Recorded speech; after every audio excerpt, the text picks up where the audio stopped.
I was declared dead while I was still alive, and I'm not saying this as a metaphor. It is exactly what happened. My name is Mark. I'm 40 years old, a staff sergeant in the U.S. Army, and 4 months into my deployment in Iraq, I opened my inbox one night and found an email that made my blood run cold. It wasn't from my wife, Melissa. It wasn't from a buddy back home. It was from my bank. The subject line read, "Insurance claim approved." At first, I thought it was some kind of mistake, maybe a phishing scam. But when I opened the email and scrolled down, my hand started to shake. It was a confirmation notice from our insurance company. A life insurance payout had just been processed for me. According to that email, I was dead. I remember sitting there on my bunk in the middle of the desert, the hum of the generator outside, guys laughing in the distance after chow, and me just staring at my screen. Melissa had filed a claim. She had signed the paperwork, attached a death certificate, yes, a forged one, and requested the payout for my life insurance policy. The message said the full amount was being transferred into our joint account. $500,000. $500,000 because, on paper, I no longer existed. I didn't shout. I didn't throw my laptop against the wall. I didn't run to my commanding officer screaming that my wife had killed me on paper. I just sat there, silent, still. Then I whispered to myself. She buried me while I was still breathing. Wilson, my bunkmate, looked over from his cot. "You good, Sarge?" he asked. Eyes still on the book he was reading. "Yeah," I said after a pause. "Just some stuff back home." He nodded. Military guys don't push. We know when to leave things alone. But inside, I was burning. Now let me back up, because to understand why that email didn't surprise me as much as it should have, you need to know the signs I ignored. 6 months before I deployed, things started changing with Melissa. Little things at first. She stopped asking about my day. She said she was working late, more often at the dental office where she was just an admin. She signed up for a gym membership, but never seemed to sweat. New clothes appeared in her closet. She had friends I'd never met. New passwords on her phone. I wasn't blind. I wasn't stupid. But I also wasn't the kind of guy to start following her around or checking her messages. That's not who I am. Instead, I told myself, she's just stressed. She's lonely. Military wives have it hard. But the biggest sign? She kept pressuring me to update my life insurance policy. "Just in case," she said. "What if something happens to you over there? Don't you want to make sure I'm taken care of?" She smiled when she said it, but her eyes didn't match the words. Still, I trusted her. I loved her. So I did it. I updated the paperwork, signed the forms, increased the payout. And sitting there in the desert, staring at that email, I realized she'd been planning this all along. But here's the thing. I've been in the Army for 20 years. I've done 4 deployments. I've learned something important out here. You don't survive by rushing into things. You don't react without a plan. So no, I didn't call her. I didn't send an angry email.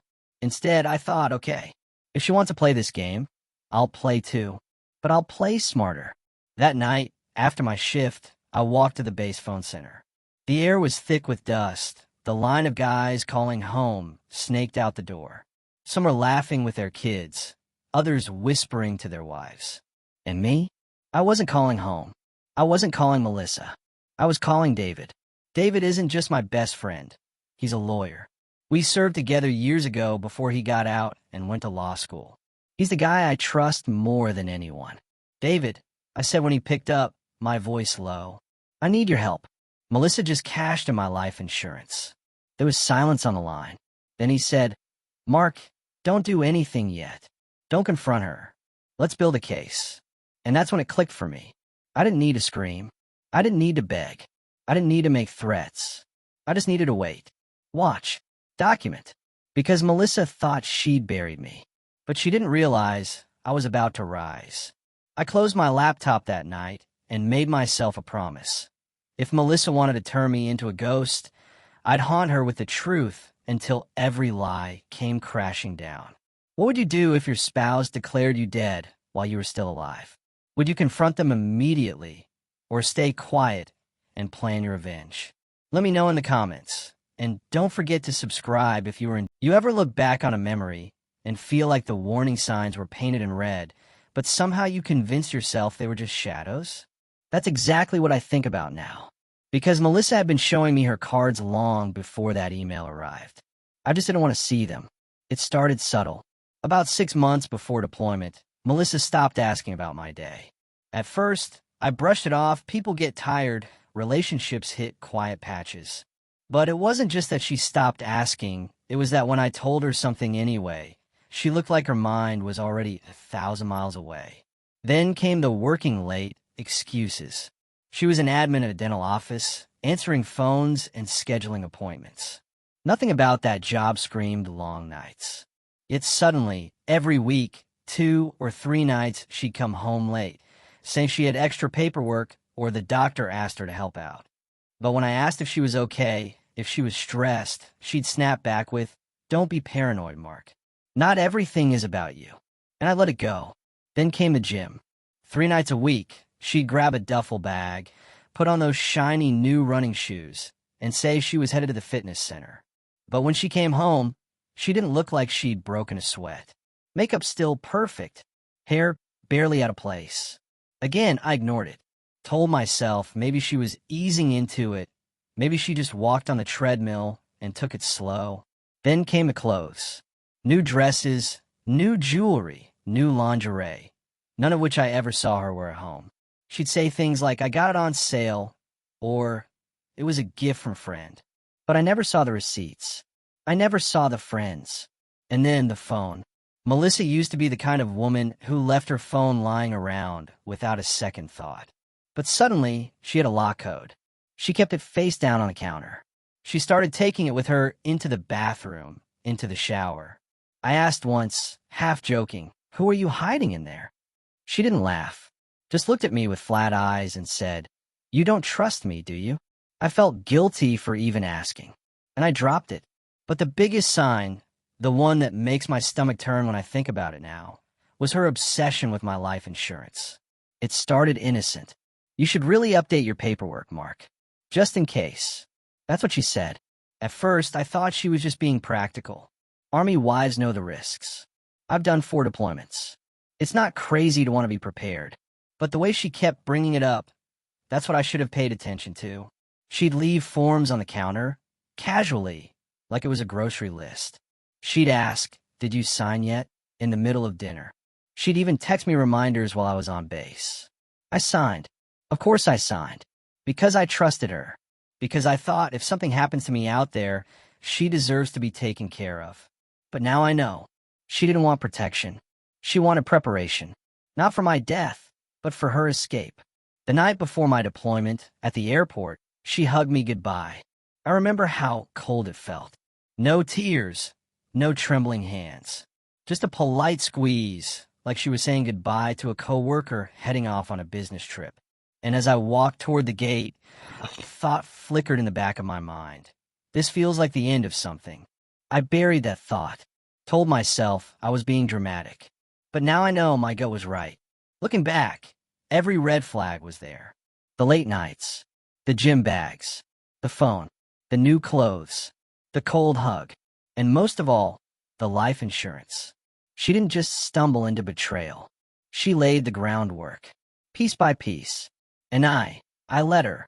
She was planning my funeral while I was still packing my rucksack. And the worst part? I gave her the pen to sign the papers. Have you ever looked back and realized all the signs were there from the beginning? Did you ignore them like I did? Let me know in the comments. Most men, when they find out their wife is betraying them, they explode. They yell, they demand answers, they kick down doors. But in the Army, you learn something different: patience. You don't run into a minefield just because you're angry. You map it, you wait, and you move carefully. So that's what I did. Back in Iraq, after that email about my so-called death, I made a decision. No fighting, no begging, no screaming across a shaky phone line at midnight. If Melissa thought she was smarter than me, I'd let her think that. Because the truth, I wasn't going to fight her emotions with emotions. I was going to fight her paperwork with paperwork. That's when I called David. David isn't just a friend. He's a brother. We served together years ago before he left the Army and went into law. And if there's one man I'd trust to guard my 6 in a firefight or in a courtroom, It's him. David, I said on a secure line, my voice low. Melissa just cashed in my life insurance. She's trying to bury me alive. He didn't curse. He didn't gasp. He just said, all right, first things first, don't confront her. Don't let her know you know. You understand me. Understood, I said. Good. Then listen carefully. From now on, you document everything. Bank transfers, emails, any copies of signatures. Keep it quiet, keep it clean. If she forged anything, we'll find it. And in that moment, the fear in my chest cooled into something else. Focus. I started making moves. Quiet ones. First, I secured all the documents that mattered. Birth certificate, marriage license, house deed. Melissa thought she had control, but what she didn't realize was that because of my VA loan, my name was the only one on the mortgage. Second, I moved valuables. Before deployment, something in my gut had already whispered at me. I'd taken my grandfather's watch and my mom's old silver and put them in a storage unit under my name, across town. Melissa didn't know about it. Third, I opened a separate bank account. I'd already been trickling small portions of my pay there for months, just in case. Not enough for her to notice, but enough that if things went south, I wouldn't be starting from zero. Looking back, it was like I'd been preparing for war without even knowing it. The next thing I did was check our accounts. Not the joint accounts she knew about. Those were already bleeding. Small withdrawals at first, then bigger ones. But now I traced the money, and that's when I saw it. Transfers to a name I didn't recognize. Eric. I didn't know who Eric was yet. But the moment I saw his name attached to thousands of dollars of my money, my blood went cold. And when I logged into the security cameras I'd set up at the house, something she probably forgot I had remote access to, I saw him. Eric, driving my truck, walking my dog, drinking coffee from my Seahawks mug, standing in the kitchen I had remodeled with my own hands, laughing with Melissa like he had earned it. I stared at that feed in the dark of the barracks, jaw clenched so hard it hurt. She hadn't just replaced me. She'd installed him in my life. But instead of lashing out, I wrote it all down. Date, time, transfer amount, camera footage, screenshots. I built a file thicker than a field manual. Because Melissa thought she was playing a game. But what she didn't realize, I never start fights, but I always finish them. As I closed my laptop that night, I wasn't just a husband anymore. I was a soldier preparing for the most personal mission in my life. Would you confront your spouse the moment you caught them? Or wait and gather proof? What would you do? Tell me in the comments, and stick around to keep listening. When you're deployed, you get used to facing danger. Rockets, ambushes, roadside bombs, you learn to expect them. But betrayal? That hits different. Because you don't expect the enemy to be sitting in your own kitchen, sipping coffee from your favorite mug. It started with those bank transfers. At first, it was a few hundred here, 1,000 there. But then I watched as whole paychecks were being siphoned off. And always to the same name, Eric. That was my first clue. The second came from the cameras. Every time I logged in, there he was, driving my truck, sleeping in my bed, even walking my dog like he owned it. And Melissa? She looked happier with him in 3 seconds than she had with me in 3 years. But what gutted me most wasn't that she had moved on. It was that she'd moved on while I was still alive, still out here, still risking my life while she was back home selling off my future piece by piece. I sent everything I found to David. Get this on file, I told him. 2 days later, I got a reply. David's voice was steady, but I could hear the steel underneath. Mark, it's worse than you think. Melissa didn't just touch the life insurance. She filed additional claims. Disability benefits, death gratuity, every military payout designed for families when a soldier dies. She's trying to collect them. My chest tightened. So she's cashing in on me being gone. David paused. Then he said, Mark, she submitted a death certificate. For a second, I couldn't breathe.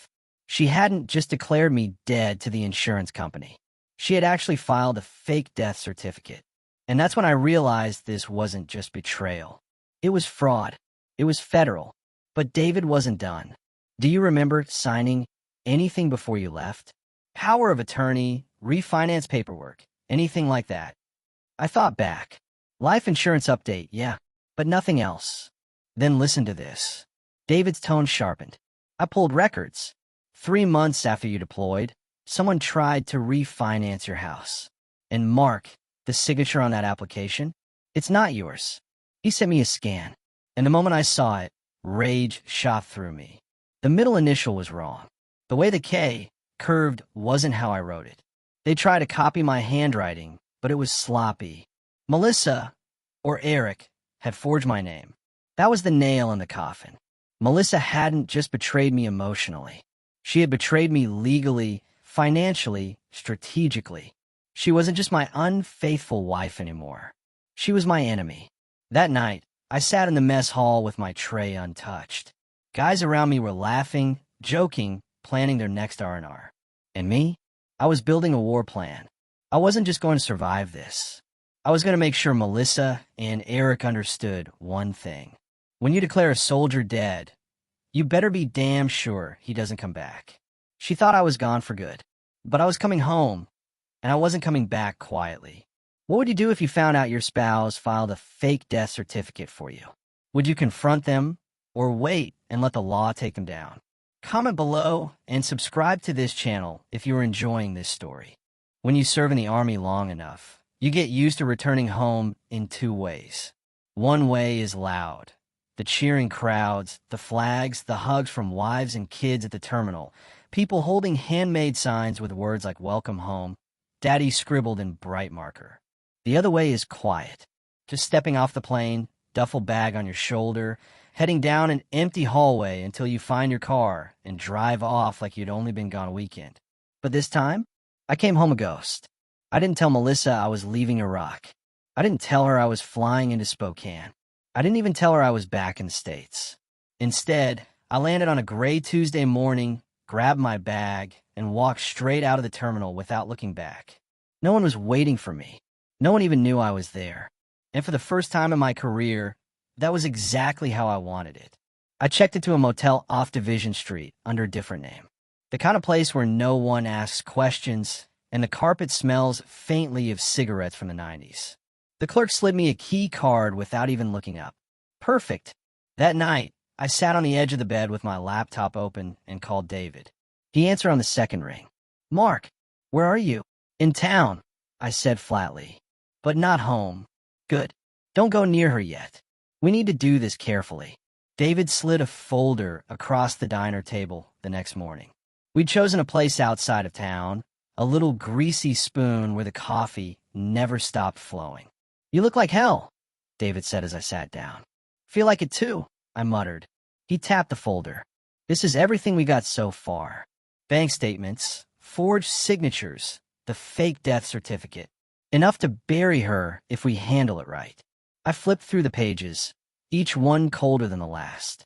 My name, written in handwriting that wasn't mine. Account numbers drained. Government forms with seals and stamps declaring me deceased. It was surreal, like watching my own life dismantle from the outside. "This is federal, isn't it?" I asked quietly. David nodded. "Insurance fraud, mail fraud, forgery, conspiracy. And if Eric's involved, which he is, then he's going down with her." I set the folder down. My hands weren't shaking anymore. They were steady, steadier than they'd ever been in combat. "Then we do this by the book," I said. "No yelling, no threats, no giving her a heads up. We make sure the law hits her harder than I ever could." Still, it wasn't easy to stay silent. That night, in my motel room, I logged into the cameras again. Eric was there, lounging on my couch in his socks, flipping through channels like he owned the place. Melissa walked by in a silk robe I'd bought her for our 5th anniversary. She laughed at something he said, then leaned down to kiss him. I didn't look away. I watched, and I reminded myself, don't get emotional. Document. Let them bury themselves. 2 days later, I went to the bank in person. The loan officer who had processed the refinance looked like he'd seen a ghost when I walked in. Probably because, on paper, I was one. "Staff Sergeant Mark Briggs," I said, sliding my military ID across the desk. He stared at the ID, then at me. "But," I thought, "yeah, I said dryly. A lot of people thought. I laid out the forged documents. This isn't my signature. You approved this refinance with a forgery. And I want every scrap of paper tied to this application on my desk before the day is over.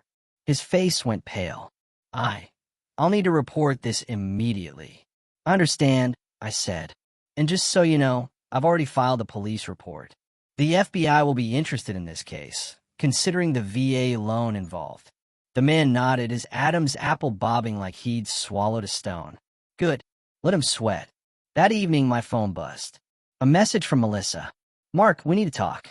The bank is asking questions. What are you doing? I didn't respond.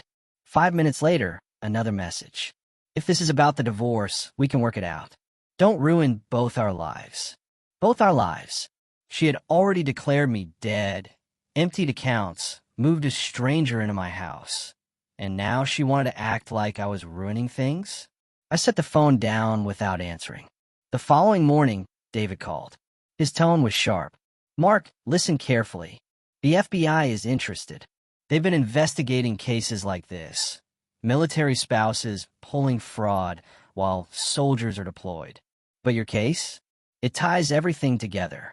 You might be the one that breaks this wide open. For the first time since opening that email in Iraq, I felt something close to satisfaction. It wasn't about Melissa anymore. It wasn't even about me. It was about every soldier who ever trusted someone back home, only to come back to betrayal. Still, the hardest part was staying invisible. Every fiber of me wanted to drive down to that house, kick open the door, and drag Eric out by the collar. But I didn't. Instead, I parked down the street one night, engine off, just watching. I saw Melissa pull into the driveway, grocery bags in hand. I saw Eric meet her at the door, kiss her like I'd never existed. And I sat in the dark, gripping the wheel, whispering to myself, not yet. Wait. Because I knew something they didn't know. They thought they'd won. They thought they were in control. But I was back, and I was building a case that would take everything from them. 1 week later, David met me again. He slid a new paper across the booth. What's this? I asked. Proof she wasn't working alone, he said. The document listed multiple transfers, not just to Eric, but to a realtor named Daniel Spencer. Someone Melissa had never mentioned in 10 years of marriage. Who's he? I asked. David leaned back. A middleman. Specializes in quick cash sales. My guess. They were planning to sell your house fast, under market value, and split the profits. I clenched my jaw. So she didn't just want me dead. She wanted the house gone too. David nodded slowly. And that, Mark, is why we let the FBI handle it. Because this isn't just personal betrayal anymore. This is organized fraud. That night, lying in the motel bed staring at the ceiling, I realized how far things had gone. Melissa hadn't just replaced me. She hadn't just taken my money. She had tried to erase me. Entirely. But she forgot one simple thing. I was still breathing, and I wasn't done yet. She thought she had buried me. But I was back in town, silent and invisible. And I was about to make sure the law came knocking on her door before I ever did. If you were Mark, would you confront Melissa face to face, or stay quiet and let the FBI handle it? What would you do? When I came back from Iraq, I thought this fight would just be between me and Melissa. A bitter divorce, a house battle, maybe a court case. But what I didn't realize was that Melissa and Eric weren't freelancing. They were part of something bigger, something calculated. And I was about to stumble right into the middle of it. It started with the money trail.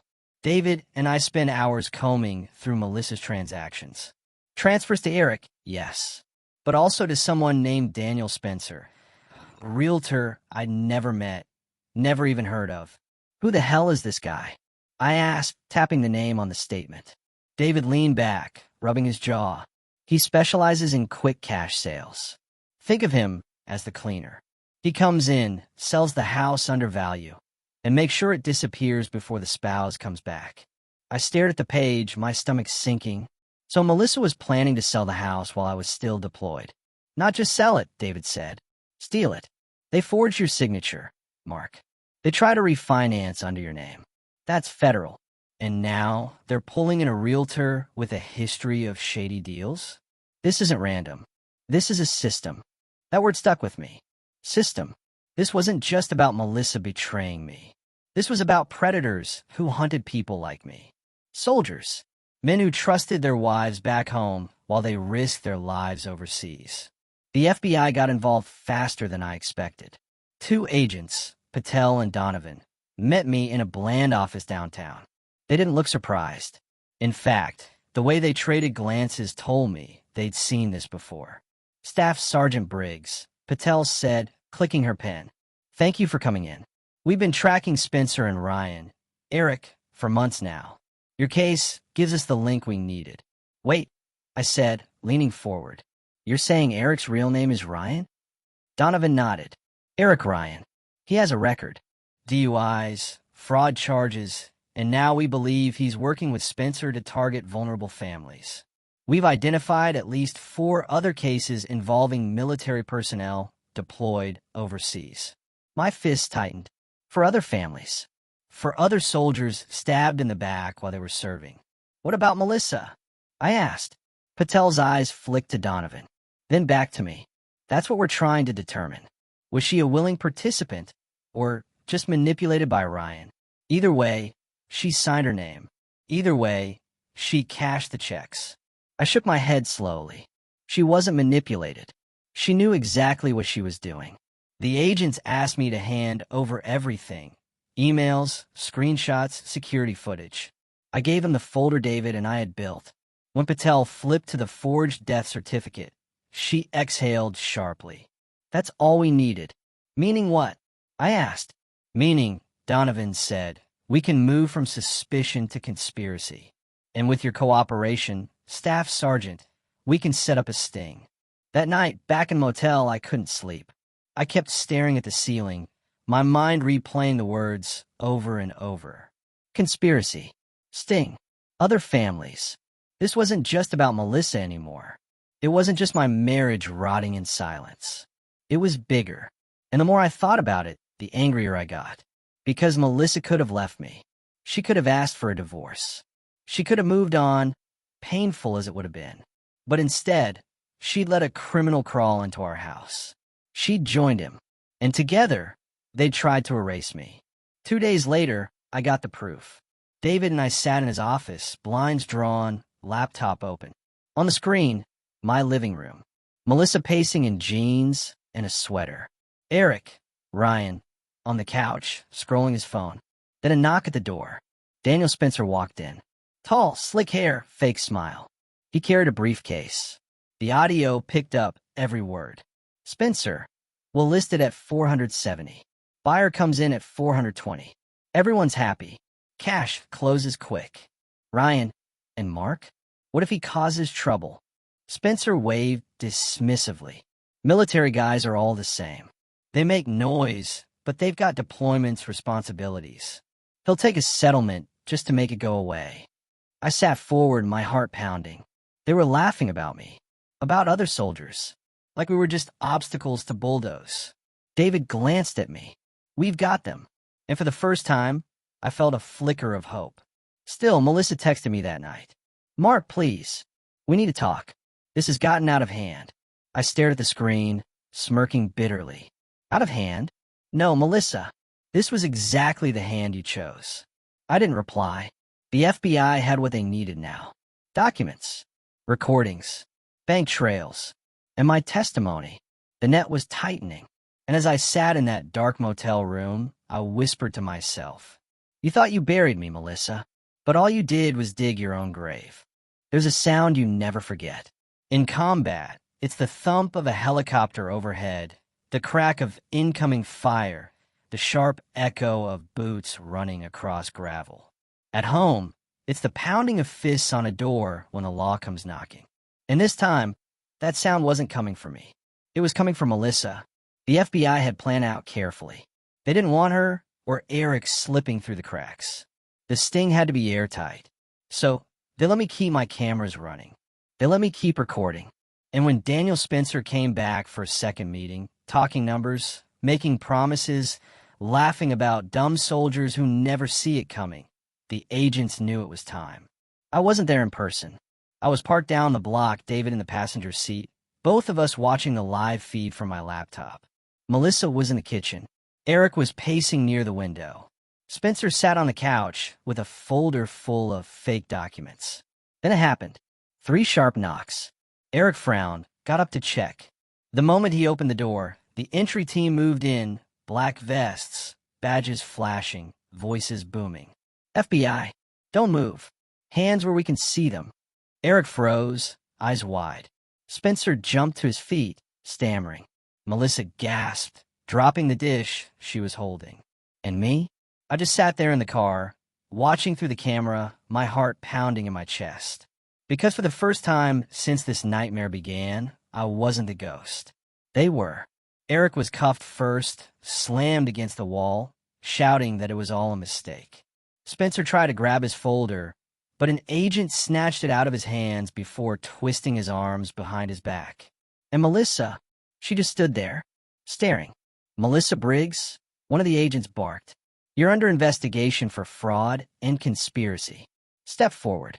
Her lips trembled. What? No, you don't understand. I didn't. Step forward, ma'am.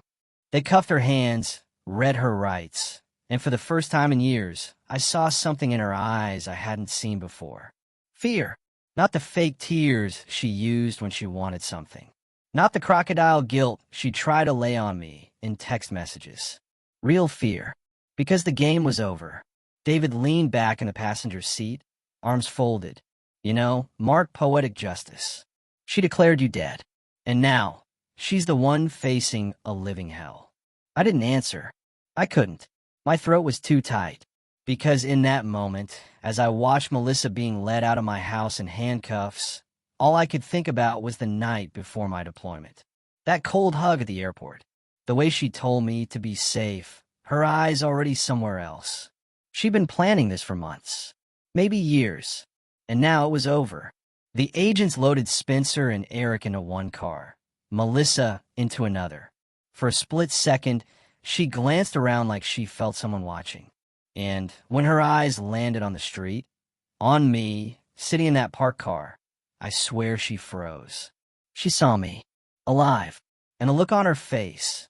I'll carry that memory with me for the rest of my life. Shock, guilt, shame, and most of all, realization. Because in that moment, Melissa finally understood she hadn't buried me. I was the one who'd come back to bury her. The FBI spent hours combing through the house. Boxes of documents, fake IDs, prescription pad from the dental office where Melissa worked, stuff I hadn't even known about. This wasn't just betrayal. It was organized crime, and Melissa had been right in the middle of it. That night, back in a motel, I poured myself a cheap whiskey and sat by the window, the city lights flickering in the distance. David was across from me, paperwork spread out on the table. It's not just your case anymore, Mark.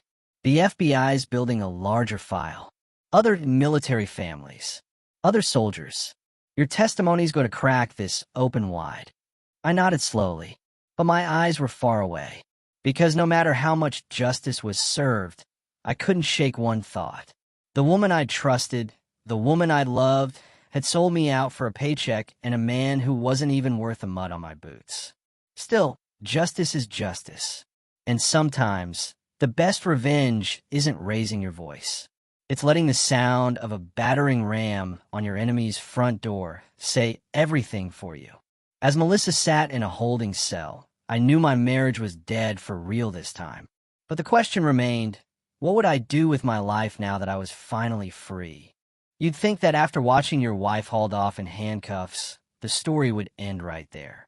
But life doesn't wrap up that neatly. Justice takes time. Healing takes even longer. And rebuilding? That's a mission all on its own. Melissa took a plea deal. Eric too. Spencer got the longest sentence, 12 years for fraud, conspiracy, and wire fraud. Eric got 8. Melissa? She confessed to forgery and fraud, but claimed she'd been manipulated. The prosecutors offered her a reduced sentence in exchange for full restitution and forfeiture of any claim to my house, pension, or insurance. In plain English, she lost everything. The house. The money. Me.